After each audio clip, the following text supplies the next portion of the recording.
Hello, welcome to the latest news update of the USA Newsput. The breaking news is Pritzker on Trump. As a real billionaire, I can tell you Trump only has one wealth. That is stupidity. Once upon a time in the heart of America, a nation stood at a crossroads. The bustling city of Chicago, a shining beacon of resilience and diversity, prepared to welcome fellow Democrats from across the country. The occasion was grand, filled with excitement and brimming with hope for the future. Governor J.B. Pritzker stood tall before the crowd, his voice filled with both pride and resolve as he welcomed the gathering to his beloved city. "Fellow Democrats, welcome to Chicago," he declared, his words ringing through the air. The crowd cheered.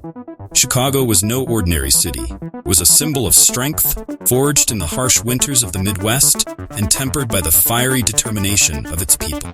A city that had risen time and again from the ashes, like the mighty steel that had built its skyscrapers. As Pritzker spoke, he painted a vivid picture of Illinois, a state rich in history and patriotism. He spoke of Abraham Lincoln, the man who had reunited a divided nation, and Barack Obama, who had inspired the country with the message that blue states and red states could come together as one United States. Illinois, he proudly claimed, had an unmatched presidential pedigree.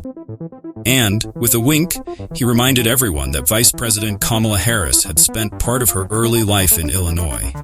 "We claim her too," he added with a grin, eliciting another wave of applause from the crowd. But Pritzker's tone grew serious as he turned his attention to a figure who had left a bitter mark on the nation's history: Donald Trump. With sharp wit, he recalled Trump's disdainful remark about Chicago, calling it embarrassing. The governor's response was swift and cutting, borrowing from the legendary words of Michael Jordan, a great Chicagoan who had led the Bulls to 6 world championships on those very grounds. "We take that personally." Pritzker recounted the challenges he faced as governor during Trump's presidency.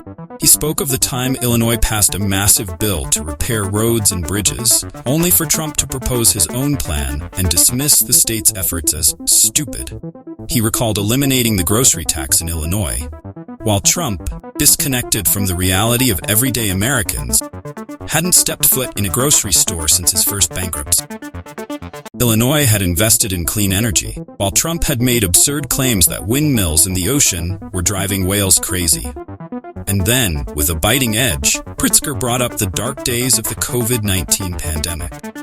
While Illinois worked tirelessly to support small businesses and jobs, Trump had offered dangerous advice, suggesting Americans inject bleach to combat the virus. The crowd winced at the memory.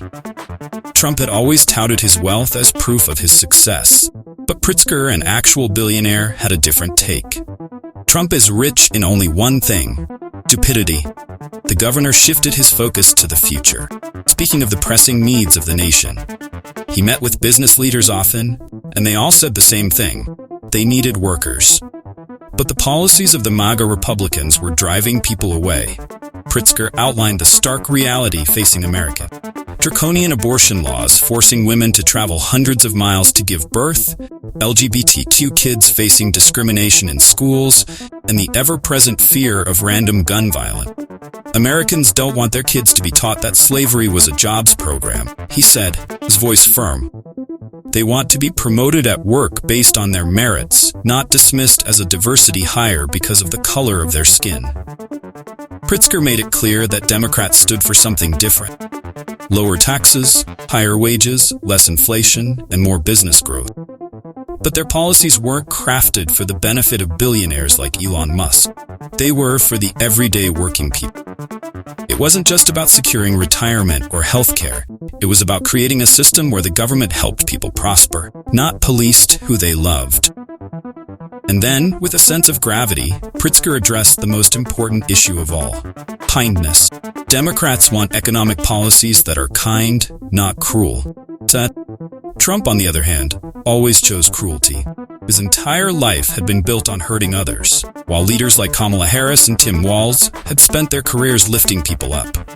Pritzker's voice grew softer, but no less passionate, as he spoke of the kind of leadership the nation needed. A leadership that saw the potential in every American, not just their costs. A leadership that gave everyone a chance to make it to the middle class, grow small businesses, to secure a better future. He called on the nation to embrace that vision. A vision where every American could live with a little serenity. A balanced checkbook, an affordable grocery bill, and a housing market that welcomed all. These were the promises of the Democratic Party, promises that Donald Trump could never fulfill. The governor ended with a powerful choice between the man who had left the country in chaos and the woman who had spent 4 years cleaning it up. It was time, Pritzker said, for Kamala Harris to have the authority and title to match the job she had been doing so well. Crowd erupted in cheers as Pritzker's words echoed across the grounds. At that moment, Chicago was not just a city. It was a symbol of a nation ready to stand tall, fight for justice, and to choose kindness over cruelty. And with leaders like Kamala Harris and Tim Walz at the helm, there was hope that the future would indeed be brighter for every American.